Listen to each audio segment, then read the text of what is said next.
The Rolex worth. Diamond ring worth. Kiss stealing. Wheeling dealing. Limousine riding. Jet flying. Son of a gun. And I'm having a hard time holding these alligators down. Now give me 2 claps and a Rick Flair.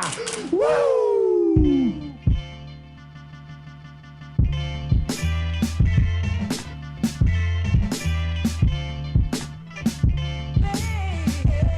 Good day and good night. Welcome to the High and Low Basketball Podcast. This is episode number 100 and Kwame, aka episode number 138. 38 was the number worn by Kwame Brown, a player widely regarded as the biggest draft bust in NBA history, arguably the biggest draft bust. I say arguably because there are at least a handful of other names that could hold that title, depending on the era in which a person might have started watching the game. Some would put Anthony What's-His-Face, Anthony Bennett in that slot. But I think the term draft bust assumes that there was a high expectation at a certain point, maybe a high ceiling for that player. Kwame Brown, I don't know how high the ceiling or the expectations were for him, but going number one back in 2001, and Anthony Bennett getting picked number one. I think he was picked number one overall back in 2013.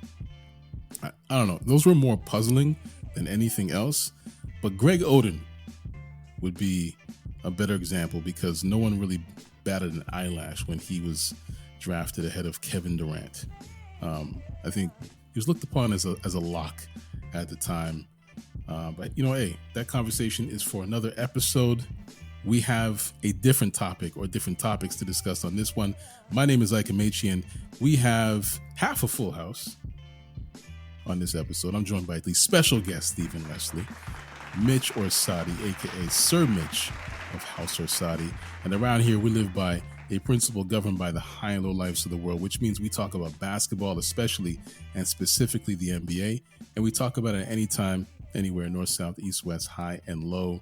This week, on the show, we're talking about NBA superstars or NBA stars, but we're getting oxymoronic and diving into the worst stars, the worst superstars, the players sitting at the bottom of that golden barrel. We're also going to talk about the inflation in scoring, the NBA's scoring boom this season. Stay tuned for that conversation. Stay tuned for both of those conversations. Before we lock in, let's get into it. Let's check in. So, Happy New Year's, boys. It's been a minute. Happy New Year. To you as well. Second episode of the year, but you're first. So how were the holidays, man? I haven't had a chance to talk to you guys about this. Holidays were expensive for me. Oh, my God, me too. All right, for the both of us. Gosh, spent so much money. That's sad. I think that's what happens, huh? Yeah, that's it. And then they come back and they're like, well, a bunch of people were laid off after January. I saw was it Amazon and Salesforce? Amazon laid off 17,000, Salesforce 8,000. It's crazy times we're living in. I went to see Dave Chappelle. That was uplifting. Other than that, I mean, hey, Dave Chappelle during the holidays, man. What beats it? I'll tell you what. Can I tell you what beats it? What beats it? I went to a trampoline park with my child, and I was dunking all over the place in the basketball area of the trampoline park. So much fun. Look at this guy. I've seen people like you. Excuse me, small child. Give me that ball right now. Were you dunking on kids that weren't even your own? Look, if the kid got in the way, then, I'm not to blame for that. I'm dunking. Move. That's crazy. This guy thought he was Zion. Putting on a John Morant jersey and just say, all right, kids, let's go. Yeah, trampoline parks are fun, man. Until you hurt yourself. It felt like a cesspool. Yeah, we were the only one masked up, and no one got hurt, so that was something. I'd say, when you're of a certain age, if you can walk away from a trampoline park without, tearing an ACL or worse, then you say thank you. Yeah, my knees and groin hurt the next day for sure. on account of being old. What do you mean, what was I doing? I was jumping very high. Oh, all right. How does that affect your groin? That's what I'm saying. What was he doing? Because you get into like a pretty deep squat when you jump on a trampoline, right? Like, and then you propel yourself up. Deep squat. I'm picturing you jumping on a trampoline, bro. I was getting like, into it. So deep squat when you land. Yeah, exactly, and then you push. Wow, you're a pro. Well, Hey, maybe that's why you didn't get hurt. That's why some of those kids got hurt. You know what I'm saying? Hey, another week, another episode. Actually, hold on. Wait. Steven, Mitch, I appreciate your time this week. Oh. I really do. Thank you for joining me. I thought this was the year where you don't enjoy our time. No, always, man. Then change my name. I'm tired of being special guest. Oh, you don't want that to be your nickname? I want to be the guest. Oh, okay. I'm the different guest. now. The guest. Okay. So the guest, Stephen, Leslie, and Sir Mitch of House Orsatti. I appreciate your time this week. Thank you both for joining me. Listeners, thank you for joining us for yet another installment of the program. Another week, another episode, more NBA. So, of course, more high and low. This week in NBA history, we officially entered the era of the 40-piece. On January 9th, 1947, Dino Martin, or Patrick Donald Martin to his mother, he became the first player in the NBA to score 40 points in a game as he led the Providence Steamrollers to a win over the Cleveland Rebels. No, this game was not played in an alternate universe where people drink Pepsi and Superman was the man of iron. Providence once had an NBA team, yes. Actually, technically, they had a team in the BAA, which became the NBA. And Cleveland had a team called the Rebels. Thank goodness for rebranding. Fun fact, there were two Dino Martins in the NBA at the time.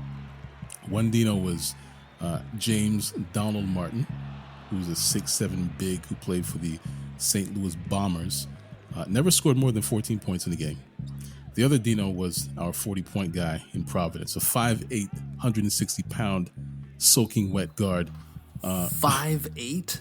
5'8", wow. Dropped 40. Dropped 40 on the Rebels. 5'8", 160 pounds. Crazy. So rumor has it that when Dino, the small, scored 40 on January 9th, Dino, the big, started getting calls from friends and family congratulating him. His ex-girlfriend reached out, wanting to have coffee and rekindle. His 6th grade gym teacher wrote him a letter apologizing for calling him useless. But this is just a rumor. Just a rumor. Probably not true, but who knows? So, and anyway, can you imagine if someone with your same name accomplishes something so great and amazing, you start getting messages and DMs from people who think you are the one who did it? Would you take the glory or would you be honest? Oh, I like the opposite end of that, where you're share a name with like a terrible congressperson or a senator, and you just get crushed on Twitter all the time, and you're just like, wow, come on, I'm not that person. It's like the I don't know if you guys watched the show Slow Horses on Apple TV Plus, but there's a producer or writer on that show, Will Smith. He's actually very prolific. He's been doing this stuff for years in the UK, British writer, and yeah, I'm sure he's received a few after the slap. But yeah, Dino Martin, 40-piece. Anyway, that's a little something for the NBA history nerds. Things are certainly happening in the NBA today, so let's talk about it. Let's talk about something important. So, gentlemen, we've witnessed quite the scoring boom in the league this season. We got Donovan Mitchell, who scored 71 points in a game on a night that saw Klay Thompson score 54. In fact, Mitchell's 71 is the highest since Kobe's 81 versus the Raptors on January 22nd, 2006. Just want to make that clear. It was January 22nd. Giannis followed that up with a 55-point night of his own. I think he had a 40-20 game somewhere in there, which I don't think has been done since Wilt Chamberlain. I think it was a 40-20-10. 40-20-10, insane. Like, and that's the thing. That's just the scoring is half the story here. We had Luka, who logged the first ever 60-point, 20 rebound triple double. What did you say? Just around the same time. I mean, it's been an explosion, but it's been happening all season. We're at the halfway mark of this season, and we already have 6 games in which a player scored at least 55 points. And that's an NBA record. Halfway. We're just only halfway.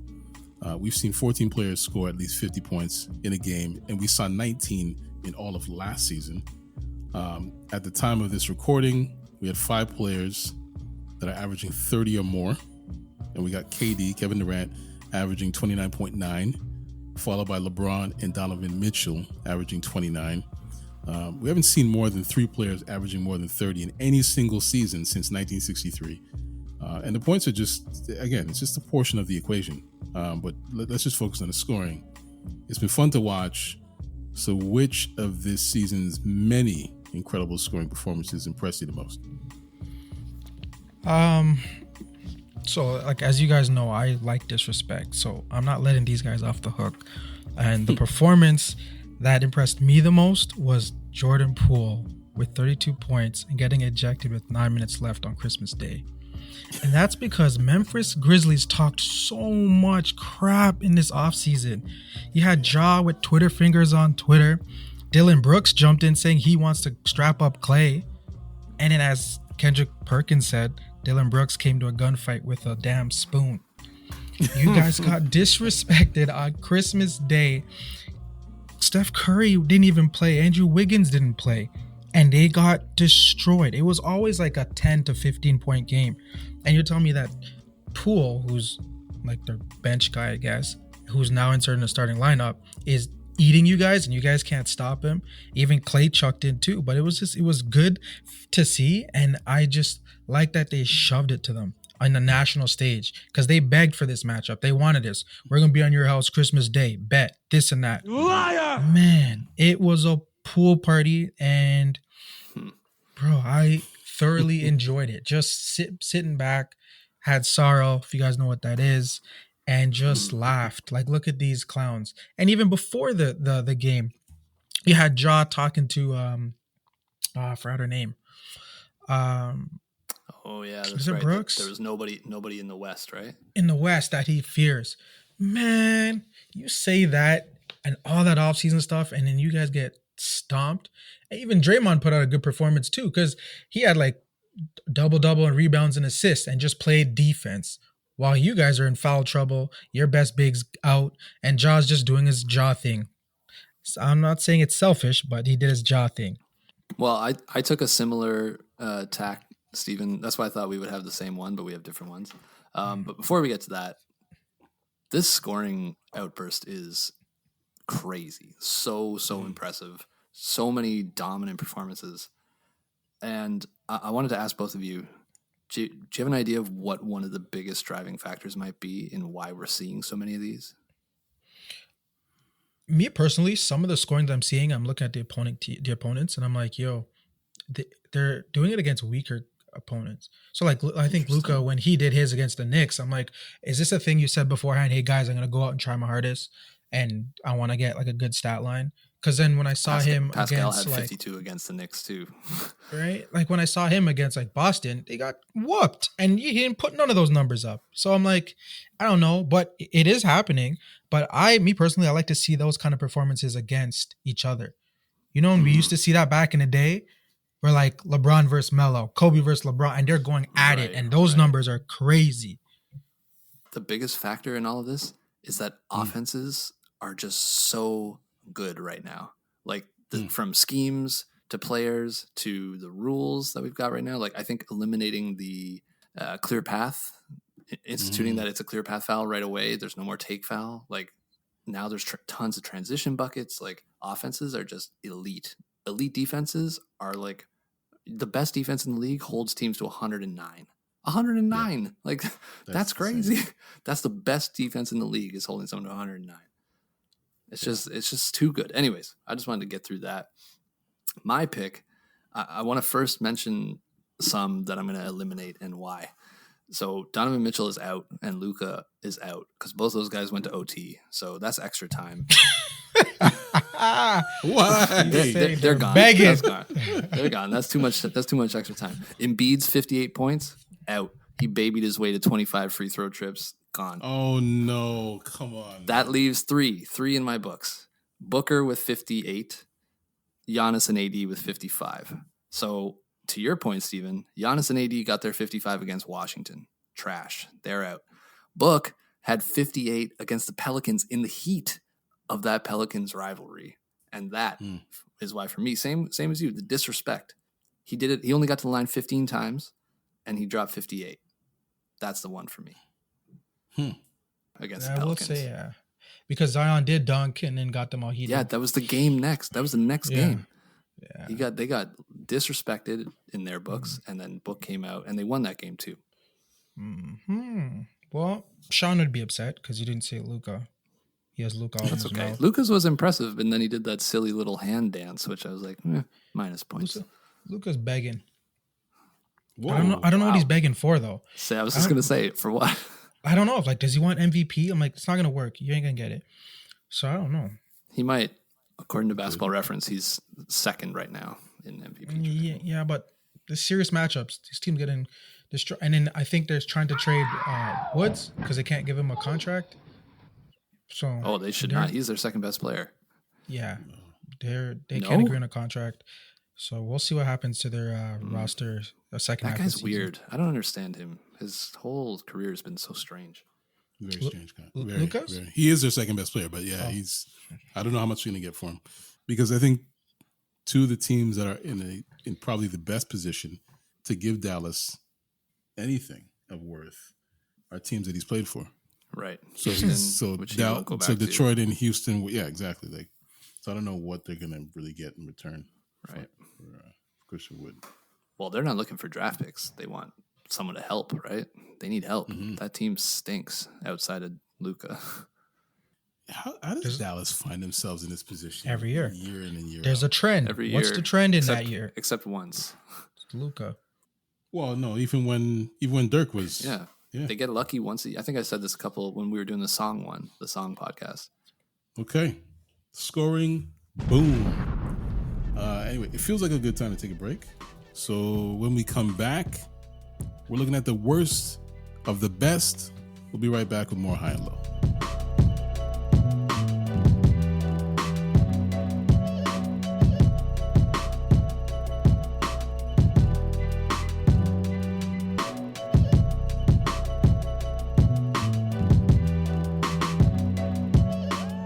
We are back. I'm Ike Amaechi, and I'm here with Sir Mitch of House Orsatti, or Mitch Orsatti, if you like to say that, and the guest, Stephen Leslie.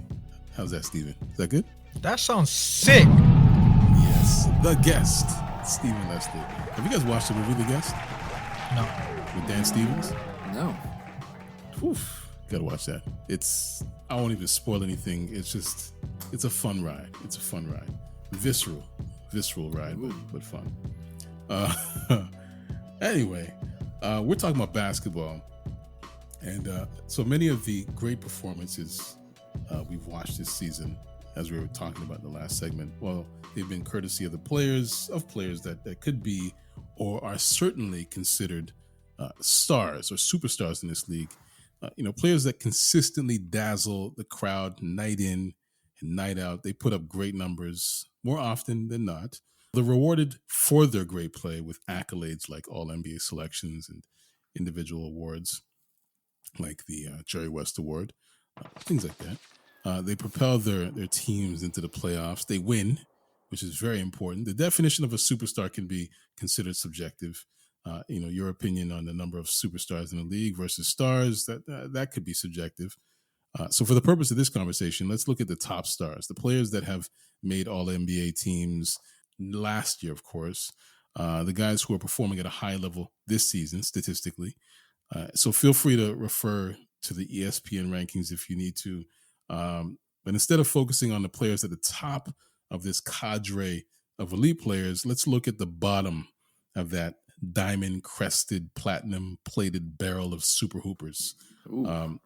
I want to look at the worst player in your top 25 players in the NBA. But before we get to this player, let's share the other 4 players in your bottom 5, 21 to 24, essentially.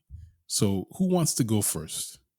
Okay, before anybody goes, I think it's important to, if we're using last year's All-NBA selection as the basis for our top 15, then I think it's important to talk about some players who are in that last year All-NBA. You want to list them off, or should I? I'll go quick. I mean, I can quickly say 13, we had Karl Anthony Towns, LeBron James, Pascal Siakam, Chris Paul, Trae Young. Second team was Joel Embiid, Kevin Durant, DeMar DeRozan, Ja Morant, Steph Curry.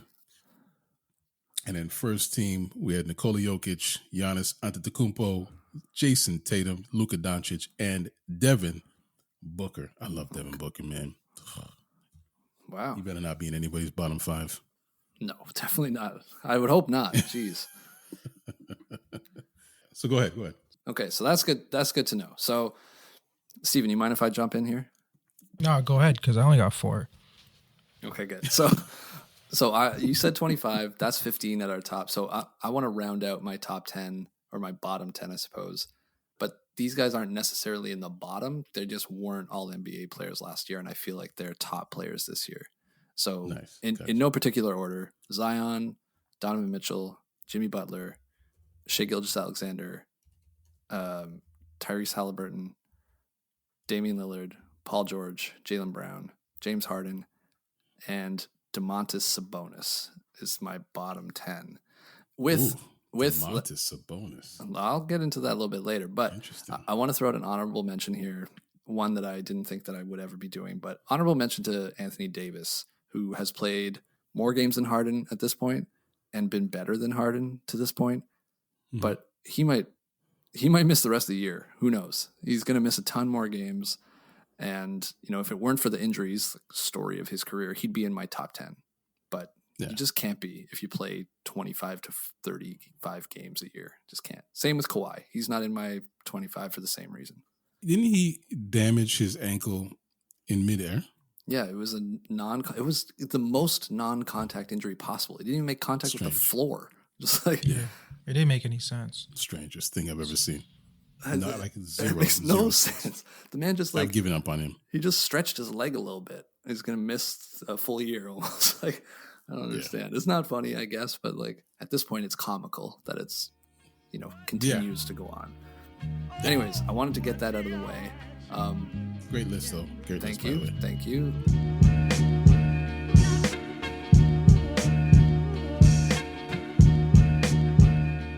All right, you guys, what's next?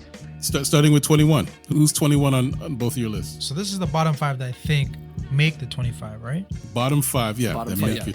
21 through 25. I think 11 through 20, I mean, that's all subjective. Yeah, you can make arguments. You can make arguments, yeah. But this bottom 5, this 21 to 24 first. Let's go with those guys. Who you guys can go back and forth if you want with the 21. 21. Man, right. Hold on, Steven. Greatest tweet of all time from 21 Savage the other day. He said, "I just want to live to 21. A shout out to that guy. That's great. That's a good life goal. Oh, boy. Well, he's past it. No, he wants to live to the year 21. Oh, my God. Oh, God. Oh, man. Okay, give me your number 21. My number 21. Yeah. Pascal Siakam. Boom. Bam. Bop. Bada bop. Boom. Yo, believe me, this guy. I just feel like he missed some games earlier on, but he's progressing and he's a good player. And he's probably the Raptors' best player. Not probably. He is, right? Definitely. He is the Raptors' best player. Absolutely. And that shows a lot if he can be the top 21st best player in the NBA. You and me are gonna have to talk after. I need to hear who you have. I need to hear your top 10 to 20. I need to know later. We don't need to do it now, but I call bullshit on all that. Anyways, Hey! Listen. First of all, did I call this? I called it. Yes, you did. I said it. This guy and Steven's like, "Oh, we're friends. Everything's great." Yo, Steven lined you up, man. Why do you always fool? I know he did. He so did. damn genuine. I hate you. Oh man, this guy off the bat, you off the rip. You didn't even wait. You could, man. Hey, you know what? But hey, listen, it's an improvement. I mean, he was 30 going into the season. That's not an improvement. That's nonsense. 21. Good Lord. Okay, I'm gonna go with mine. I've got Jimmy Butler at 21. Father Time, I think, is just starting to catch up a little bit, and he's always been kind of regular season not great, but he's still playing locked in defense. He's averaging 2.2 steals this year, and I know that when it comes down to it, when Miami needs Jimmy Butler to be Jimmy Butler, which is generally in the playoffs, that he's going to be higher than 21. But for the purpose of this exercise, he's 21st for me.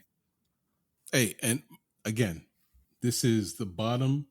Yeah, the bottom of the grate of a diamond-crested, platinum-plated barrel. So these guys are still in good company. So we don't necessarily need to get upset that a guy like I'm upset Pascal or Jimmy Butler are. It's because Pascal's closer to 10 than he is to 20. That's why I'm upset. Okay, but he's 21. Yeah, which is wrong. All right, incorrect. Okay, so who do you have at 22? At 22, Mitch might want to have a conversation with me about this as well. I got Kyrie Irving at 22. Yeah. Wow. That's too high, but okay, that's more reasonable. That is more reasonable. I will give you more that. reasonable. This isn't Mitch's list. It's not your Christmas list. I'm just saying. That's all. So why? Why do you have Kyrie? Kyrie's playing phenomenal after he finished his own come back to the NBA list that he had to do earlier on in the regular season. His team's doing well while he's there, and they've just turned a switch, and I think it's because of him. He's locked in. He's locked in. And he came to Toronto and gave us a little game winner. Bah! You like that, Don't say us. Don't say us. Get out of here. Don't say us. Y'all. Okay, you'll love my number 22. I got Damian Lillard. Another year, another offensive showing from a guy who probably won't win a single award outside of All-Star or All-NBA for the remainder of his career. Kudos. Number 22. Next. Wow. So who's at 23? 23 for me. I had Dame Lillard at 23. Okay. And there's not much to say. It's the same thing every year. Yeah, exactly. Literally the same thing every year. Every year is the same. He likes his greatest hits, so he just keeps going back to him. But did he have any this year? I don't know. He's averaging like 27. It's pretty good. See, it's the same thing every year. I know, but he's they're averaging losing. He's Dame time. Dame time. It didn't work out. Lives for Dame time. The summer when he's not in the playoffs. That's Dame time. Wow. Look at you getting in there. You sound like Steven. I'm bored. I'm so bored of talking about Damian Lillard. Like, I have to talk about him because he is top 25. I don't think there's any argument about that. But just like do something else. Go play for another team. You're not winning. You're not going to win in Portland. It's over. It's finished. Yeah. So who do you have at 23? Okay, I got Sabonis. I got Domantas Sabonis at 23. And before y'all freak out, Sabonis is leading the league in rebounding. He's the catalyst for this rejuvenated Kings team. He plays like 40 minutes a game. He's averaging 19, 12, and 7 on 62% from the field, 42% from 3, and 75 from the free throw line. That's insane. He belongs in this list. So those are some good numbers. That's impressive. And Sacramento's winning. Like, it's not just like empty numbers on a bad team. So is De'Aaron Fox higher on your list? It's not on my list. Sabonis is a far better player than De'Aaron Fox is. You said far better. Yeah, he is. He does more. He just does more. You said it's not just scoring how many minutes ago, right? Like, it's not just scoring. Yeah. Sabonis does a lot. Take Sabonis off that team and it's just Fox, they're in the bottom. I mean, far better is a wild statement to make. Yeah, I probably got better. Fox. Okay, sure, fine. That's subjective too. But like, if I had to think about it, I probably got Fox outside of the top 30.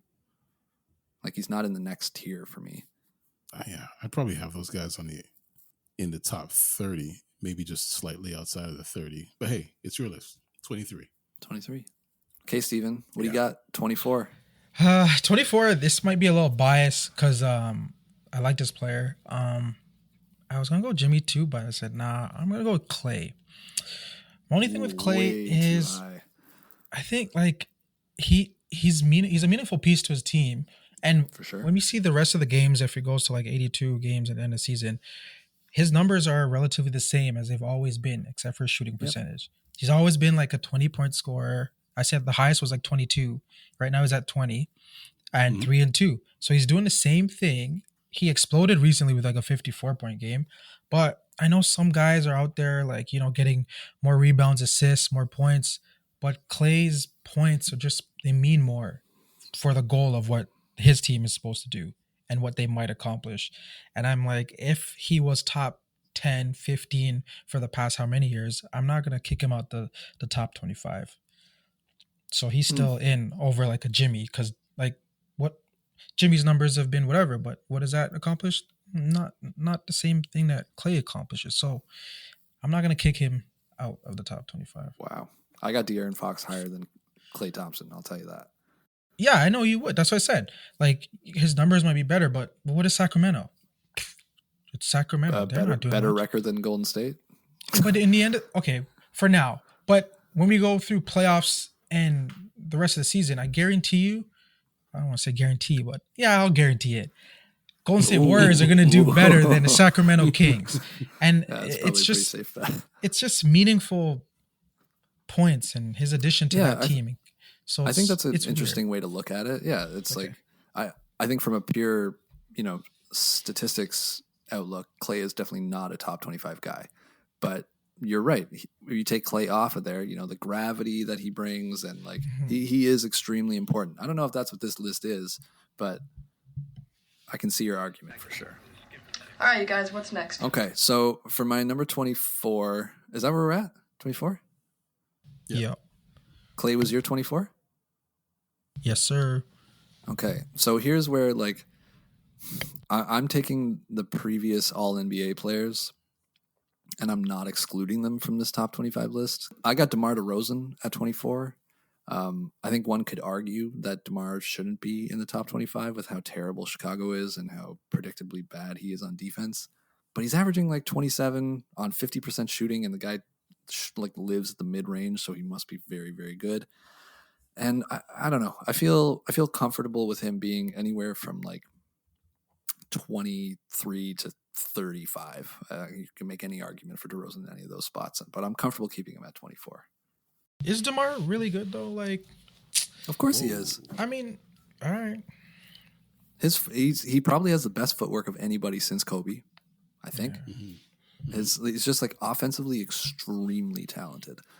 But it's just weird. He's terrible defensively, and he's not going to win you any games that matter. So like, exactly. So Raptors fans were happy when they got rid of him because they said he stalled at a certain point in the playoffs, I guess, all the time. Okay, got rid of him. Then what team did he go on after that? San Antonio. What did they do? Terrible. They did the same. They're terrible though, but they were bad. Okay, they were terrible. He was on it. Now he's on Chicago. I think was it last year? They were talking about MVP votes because this guy was like hitting game winners and stuff. But then in the end, I don't know. It's the same nothingness. Here we are. I don't know if that's entirely fair. The Toronto stuff is very fair. They never got beyond where they should have. A lot of the times it was because of DeMar's limitations. San Antonio, he developed a lot as a passer, which I think was interesting. And then in Chicago, they were on track to be really good that first year. And then everybody got hurt. And now, some people are back, some people they lost, and they just don't have it anymore. I don't know how much of that is fair to put on DeMar. It's not like they're getting to the playoffs and he's choking. Like that was a specifically Toronto thing. I think he's just, I don't know. These last two stops have not felt on him. It's not his fault. That's not true. Toronto was definitely his fault. Just probably the first to say everything else just gets the Well, pass. San Antonio was bad. He went to San Antonio. They're a bad team. Turn him good, bro. If you're the He's not. That's why he's 24, man. He's not doing it by himself. Top 15, top 10 guy. Yeah. You need to. This is the NBA today, though, man. You can't. You need to have two of those guys in the top 25. You're going to be good. He had Levine. Levine was rocking last year. No, Levine is terrible, man. All he's good at is offense. He's terrible at everything else. He's a terrible passer. He's a horrible defender. You need to be good at more than one thing in the NBA to be top 15. I didn't say top 15, but is Levine better than? Actually, I don't care. That's all right. I don't care. He almost went down the Levine rabbit hole. I bet you my answer is no. Whatever player you're going to say. All right. So we're at 24. We have one more player to go. So hold on. Let's just take a quick break and we'll come back with the worst, the absolute worst of these best players. We'll be right back. More High and Low.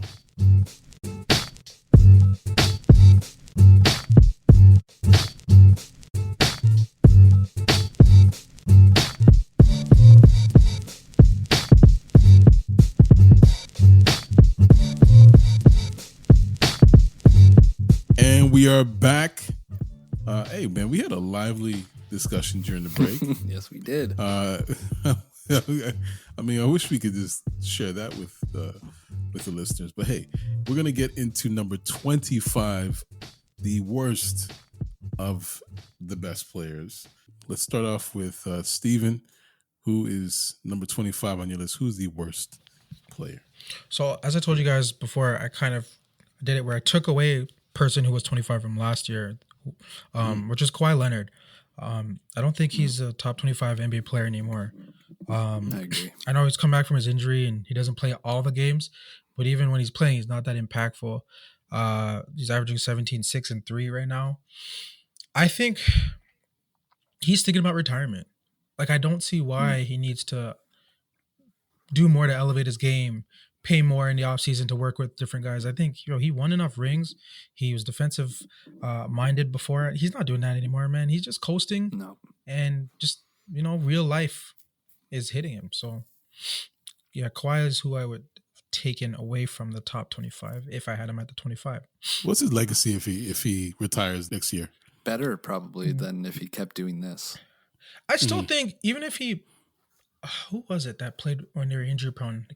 I can't remember, but let's say Paul Pierce, and he goes on and like Paul Pierce goes to another team and then has a the farewell tour. Farewell tour. Yeah, farewell tour, and he's not able to play. I think Kawhi we still remember he was a great player, and he was great in most of the finals that he was in, like every single game.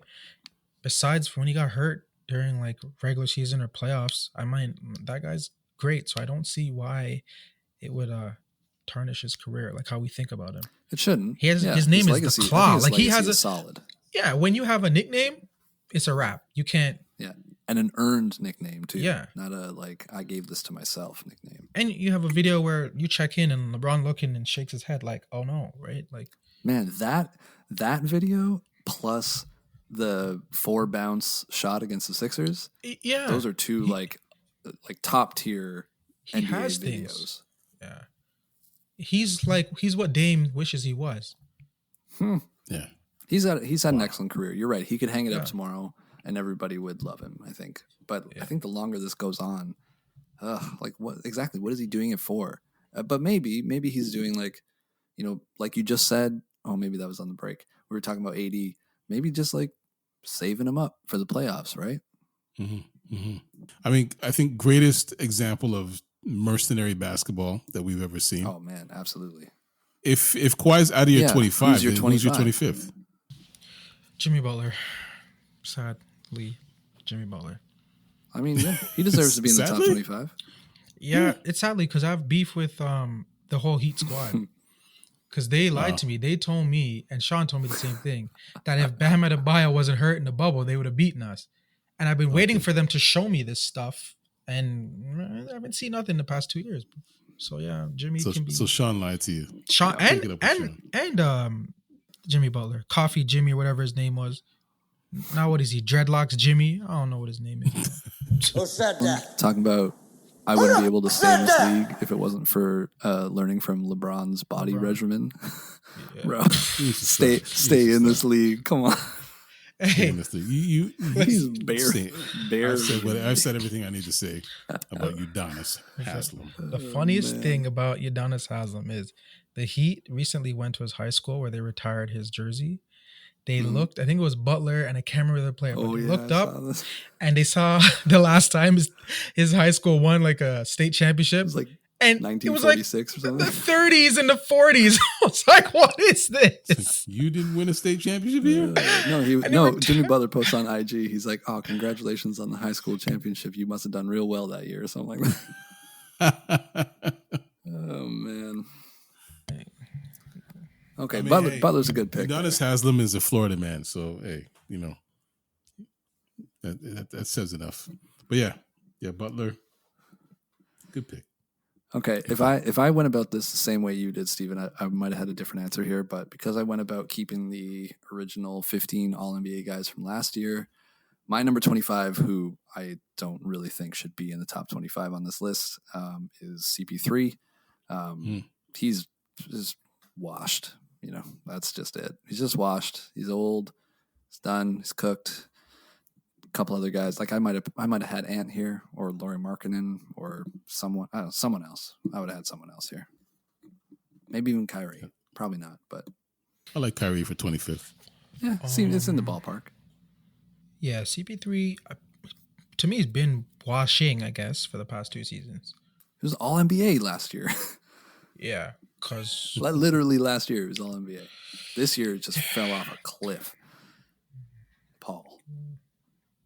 That's terrible. No. Thank you, Steven. Appreciate that. Why the fuck I can't shoot 3-point shots? Like it. That brings us to the end of this episode of High and Low. So thank you, Mitch. Thank you, Steven. Subscribe to High and Low anywhere you find podcasts and make us a part of your weekly routine. You know where to find us. We're on Instagram. We're on TikTok, Twitter, YouTube, all those places. Links to those are on the show notes. So where can listeners find you, Sir Mitch of House Orsatti? Oh, where can you find me? Raptors HQ. Writing about, top 15 player Pascal Siakam. Nice. And just doing my thing over at Twitter at ThirstyVille. The guest, Steven. What's up? You guys can find me at Esteban_Roy, ESTEBAN_ROY. But that's it. Just chilling on Instagram, liking and sharing stuff. That's it. Let's leave it at that. Once again, music is by Live of the Enjoy Music Group.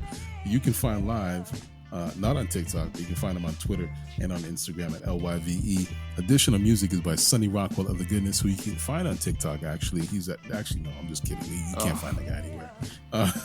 Sound design is by Vonn+Abrahamm. This is a Vonn+Abrahamm podcast, just in case you didn't know. So on behalf of Steven and Mitch, I'm Ike Amaechi. Thank you for listening to High and Low, and we'll talk to you next week. 21. Yeah, I got nothing.